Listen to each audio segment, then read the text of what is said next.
ఈ ప్రభుత్వం కూడా ఉచిత బస్సు ఎటంటే తిరగండి, యాదాద్రికి పోండి, భద్రాచలం పోండి, శ్రీశైలం పోండి, రామోజీ ఫిలిం సిటీ పోండి, బిర్లా టెంపుల్ పోండి అంటారు కదా.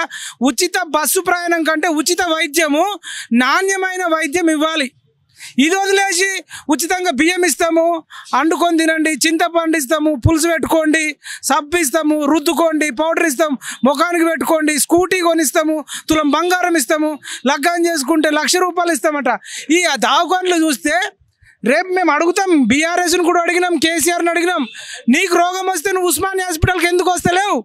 అదేవిధంగా ఇప్పుడు రేవంత్ రెడ్డి గారిని కానీ ఇప్పుడున్న కాంగ్రెస్ ఎమ్మెల్యేలను, మంత్రులను రేపటి నుంచి అడుగుతాం. ఇది గవర్నమెంట్ హాస్పిటల్ అయితే గవర్నమెంట్ నడిపేటోళ్ళు కూడా మీకు ఏదన్నా ఆరోగ్యం మంచిగా లేకపోతే ఉస్మానియా హాస్పిటల్కి రావాలా.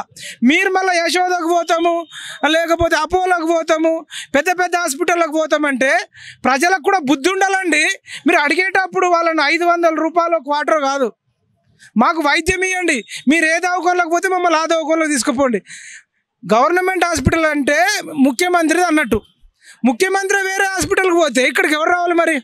అంటే నీ సొంత హోటల్లో నువ్వే భోజనం చేస్తలేవు, నువ్వు వేరే హాస్పిటల్ వేరే హోటల్లో పోయి తింటావు, మరి నీ హోటల్కి కూడా రావాలి అంటే పేదోడి ప్రాణం లెక్కనే లేదు.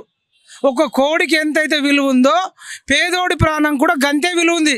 నీకు తినాలనిపిస్తే పేదోడు ₹100, $200 కోడింగ్ కోసుకొని ఎట్లయితే తింటారో మనుషుల జీవితం కూడా అట్లనే ఉందండి. ఉంటే డబ్బులతో పుట్టాలా, పేదోడుగా పుడితే మాత్రం కుక్క కంటినాం. కేసీఆర్ కుక్క కంటినాం. కేసీఆర్ కుక్క కూడా మంచిగా లేకపోతే డాక్టర్లు సస్పెండ్ చేసిండు, వైద్యం సరిగ్గా లేకపోతే గతంలో. ఇక్కడ నిమ్స్ ఉన్నది, నిమ్స్కు తీసుకెళ్ళొచ్చు కదా. ఈ ఉస్మానియా పరిస్థితి ఎలా ఉంటుందో తెలుసు, ఇక్కడికి వచ్చిన వాళ్ళే దారుణం. అసలు మనుషులు నేనే వచ్చి 1-2 hours అవుతుంది, పోయినా కింద మీద అవుతుంది, నేను ఉండలేము. 10 రోజులు బతికేటోడు ఒక్కరోజు కూడా బతకలేని పరిస్థితి. మానసికంగా ఇబ్బంది, మానసికంగా మనంతటా మనమే విరమించాలి అనే నాకు తెలిసి ఉస్మానియా హాస్పిటల్ ఇట్లా తయారు చేసిర్రు. మళ్ళీ ఉస్మానియా అసలు గత ప్రభుత్వం తయారు చేసింది, వీళ్ళు రాగానే ఇప్పుడు 100 రోజులు అవుతుంది కదా, ఫోకస్ చేయాలి కదా, ఇమ్మీడియట్గా అన్ని థింగ్స్ అన్ని మార్చాలి కదా, సౌకర్యాలు పెంచాలి కదా. ఏం లేదండి, కళ్ళు తిరిగిపోతాయి. అసలు వైద్య అంటే హాస్పిటల్ అంటే ఒక దేవాలయంలోకి ఉండాలి.